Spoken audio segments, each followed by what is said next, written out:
ஆதியாகமம் 37ஆம் அதிகாரம். யாக்கோபு தன் தகப்பன் தங்கியிருந்த கானான் தேசத்திலே குடியிருந்தான். யாக்கோபுடைய சந்ததியின் வரலாறு. யோசேப்பு 17 வயதிலே தன் சகோதரருடனே ஆடுகளை மேய்த்து கொண்டிருந்தான். அந்த இளைஞன் பில்காள் சில்பாள் என்னும் தன் தகப்பனுடைய மறுமனையாட்டிகளின் குமாரரோடே இருந்து அவர்களுடைய துன்மார்க்கத்தை தன் தகப்பனுக்கு சொல்லி வருவான். இஸ்ரவேலின் முதிர் வயதிலே யோசேப்பு தனக்கு பிறந்ததினால் இஸ்ரவேல் தன் குமாரர் எல்லாரிலும் அவனை அதிகமாய் நேசித்து அவனுக்கு பல வருணமான அங்கியை செய்வித்தான். அவனுடைய சகோதரர் எல்லாரிலும் அவனை தங்கள் தகப்பன் அதிகமாய் நேசிக்கிறதை அவன் சகோதரர் கண்டபோது அவனோட பட்சமாய் பேசாமல் அவனை பகைத்தார்கள். யோசேப்பு ஒரு சொப்பனம் கண்டு அதை தன் சகோதரருக்கு அறிவித்தான். அது நிமித்தம் அவனை இன்னும் அதிகமாய் பகைத்தார்கள். அவன் அவர்களை நோக்கி, கண்ட சொப்பனத்தை கேளுங்கள். நாம் வயலில் அறுத்த அரிகளை கட்டி கொண்டிருந்தோம். அப்பொழுது என்னுடைய அரிக்கட்டு நிமிர்ந்திருந்தது. உங்கள் அரிக்கட்டுகள் என் அரிக்கட்டை சுற்றி வணங்கி நின்றது என்றான். அப்பொழுது அவன் சகோதரர் அவனை பார்த்து, நீ எங்கள் மேல் துரைத்தனம் பண்ணுவாயோ, நீ எங்களை ஆளப்போகிறாயோ என்று சொல்லி அவனை அவன் சொப்பனங்களின் நிமித்தமும் அவன் வார்த்தைகளின் நிமித்தமும் இன்னும் அதிகமாய் பகைத்தார்கள். அவன் வேறொரு சொப்பனம் கண்டு தன் சகோதரரை நோக்கி, நான் இன்னும் ஒரு சொப்பனத்தை கண்டேன். சூரியனும் சந்திரனும் 11 நட்சத்திரங்களும் என்னை வணங்கினது என்றான். இதை அவன் தன் தகப்பனுக்கும் தன் சகோதரருக்கும் சொன்னபோது அவன் தகப்பன் அவனை பார்த்து, நீ கண்ட இந்த சொப்பனம் என்ன? நானும் உன் தாயாரும் உன் சகோதரரும் தரை மட்டும் குனிந்து உன்னை வணங்க வருவோமோ என்று அவனை கடிந்து கொண்டான். அவன் சகோதரர் அவன் மேல் பொறாமை கொண்டார்கள். அவன் தகப்பனோ அவன் சொன்னதை மனதிலே வைத்து கொண்டான். பின்பு அவன் சகோதரர் சீகேமிலே தங்கள் தகப்பனுடைய ஆடுகளை மேய்க்கப் போனார்கள்.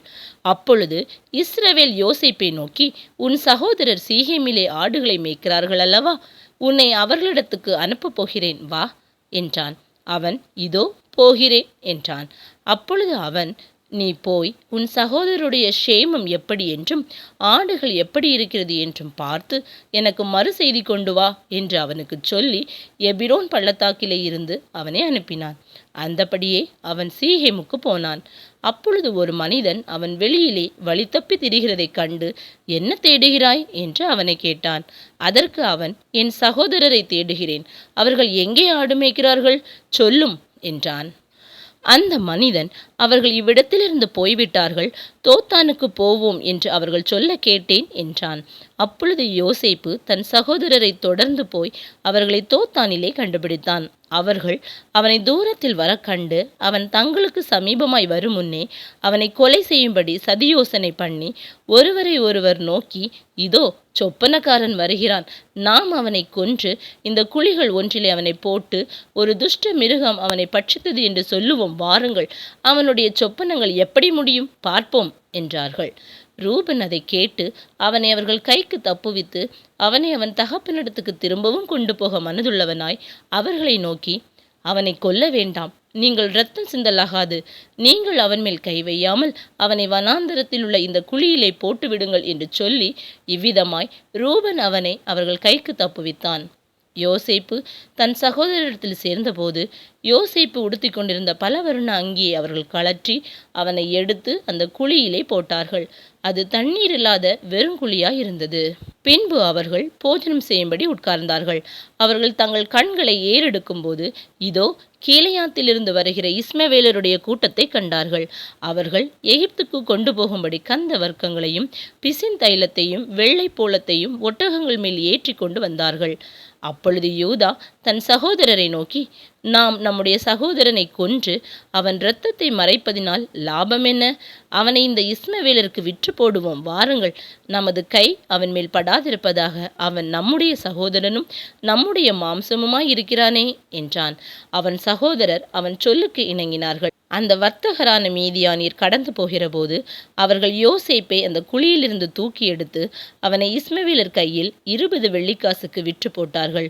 அவர்கள் யோசேப்பை எகிப்திற்கு கொண்டு போனார்கள். பின்பு ரூபன் அந்த குழியினிடத்துக்கு திரும்பி போனபோது யோசேப்பு குழியில் இல்லை என்று கண்டு தன் வஸ்திரங்களை கிழித்து கொண்டு தன் சகோதரரிடத்துக்கு திரும்பி வந்து, இளைஞன் இல்லையே, ஐயோ, நான் எங்கே போவேன் என்றான்.